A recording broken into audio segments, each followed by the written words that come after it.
Malicious tagging. Suspicious link. Ano ito? At bakit ka natatag ng mga kaibigan o hindi mo kakilala ng mga ganito? Posible ka bang ma-hack pag e-open mo ang link na ito?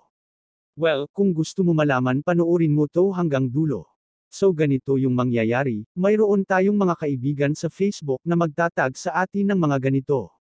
Magno-notify ito sa ating notification at makikita din natin ito sa ating timeline. So ano nga ba ang mangyayari kung pipindutin mo yung link? Well, ganito yan, may instances po na mapupunta ka sa ibang site. Nakapareho halos ng design sa Facebook.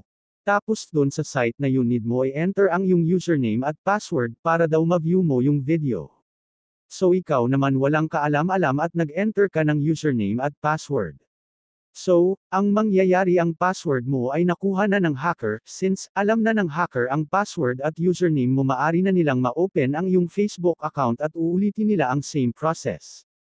Ang account mo naman ang gagamitin para makapag-post ng suspicious link at ang magtatag ka sa iyong friends nang di mo namamalayan. So ang tanong ng karamihan, mahahack ba ang iyong account pag pinindot mo yung link?